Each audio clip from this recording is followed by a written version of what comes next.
Hello there everybody, and welcome back to another installment of SCP Readings with your reader here, Gmo Dawn. Today we're looking at SCP-1120. There's a link down in the description for you to follow along as I read out loud.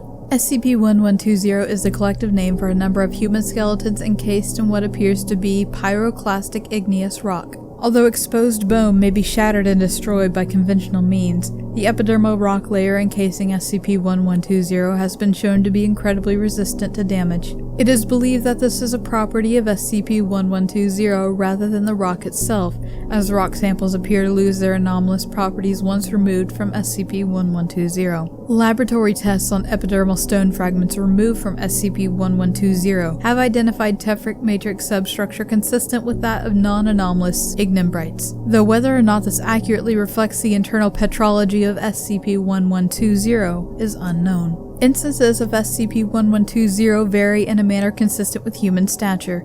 Most ages and genders appear to be represented. Several instances of SCP-1120 are approximately the size of prepubescent human children. Instances of SCP-1120 are animate, though whether they are sapient has yet to be determined. At the current time, all instances of SCP-1120 are in a dormant state. It is not known what will cause them to become active, as this has only occurred blank time since their entry into Foundation custody.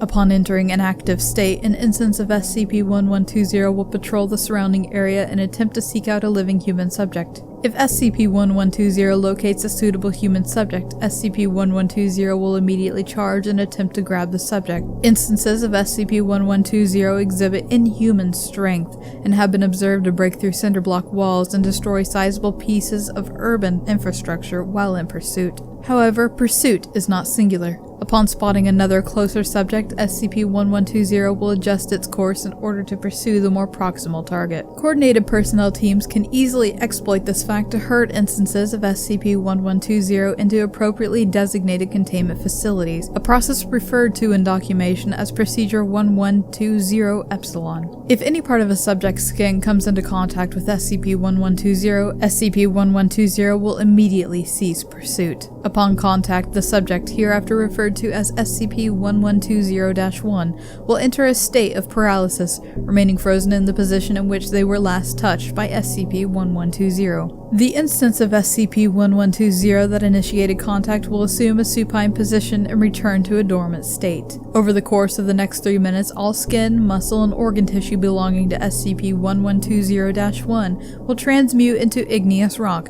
beginning with the soles of the feet and ending with the crown of the head. The process is assumed to be extremely painful. Scans of subjects undergoing transformation have indicated immense nerve damage and severe internal bleeding prior to the completion of the process. However, all bone matter, including marrow, remains unaffected by the transmutation. This feature extends to bone that has been removed from the body. SCP-1120 is unable to break or shatter human bone in any manner or capacity. The source of this limitation remains unknown. Discovery: 20 instances of SCP-1120 were discovered in the Blank Museum of Natural History on October 12 in the 1970s. Foundation listeners responded to a call on a local police blotter reporting stone men terrorizing museum goers. Foundation personnel, disguised as police reinforcements, arrived on the scene and, after several hours, were ultimately able to corral and subdue all instances of SCP-1120. Several city blocks were destroyed in the process and blank casualties were recorded. Class B amnestics were distributed via chemtrail, and a cover story about an earthquake was disseminated to local news media.